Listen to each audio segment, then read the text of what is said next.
9வது குட்டி கதைங்க. ஒரு ஊர்ல ஒரு சிறுவன் வாழ்ந்து வராங்க.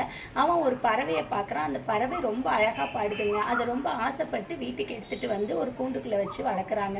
அப்போ அவனோட நண்பர்கள்லாம் கூட்டிட்டு வந்து இந்த பறவை அழகா பாடுங்கிறத காட்டலாம்னு நினைக்கிறாங்க. அப்படி நண்பர்கள கூட்டு வரும்போது அந்த பறவை பாடவே மாட்டேங்குதுங்க. ஆனா இரவு நேரத்துல அவங்க வீட்ல அந்த பறவை அழகா பாடிட்டு தாங்க இருக்கு. என்னடா இது பகல் நேரத்துல மட்டும் இந்த பறவை பாடவே மாட்டேங்குதே, நண்பர்கள்ட்ட எப்படி தான் காட்டுறதுன்னு இந்த பையன் ரொம்ப வருத்தப்படுறாங்க. இதெல்லாம் பார்த்துட்டு இருக்க அந்த பறவைக்கிட்ட கேட்குதுங்க, ஏன் நீ பகல் நேரத்திலே பாடுற, அந்த பகல் நேரத்திலே பாட மாட்டேங்கிற, அந்த பையனுக்காக பகல் நேரத்தில் பாடினா என்ன அப்படின்னு சொல்லி அந்த ஆந்தை கேட்குதுங்க. அப்போது அந்த பறவை சொல்லுதுங்க, நான் சுதந்திரமாக பகல் நேரத்தில் பாடிட்டு இருந்ததை பார்த்துட்டு தான் இந்த பையன் என்னை கூட்டிகிட்டு வந்து வச்சுருக்கா, என்னோட சுதந்திரம் இப்போ பறி போயிடுச்சு, அதனால தான் நான் பாட மாட்டேங்கிறேன் அப்படின்னு சொல்லுது. கதையோட நீதி இதாங்க, எப்பொழுதுமே எதையும் செய்கிறதுக்கு முன்னாடி யோசிக்கணுங்க, செஞ்சதுக்கப்புறம் யோசிச்சு எந்த பிரயோஜனமே இல்லை.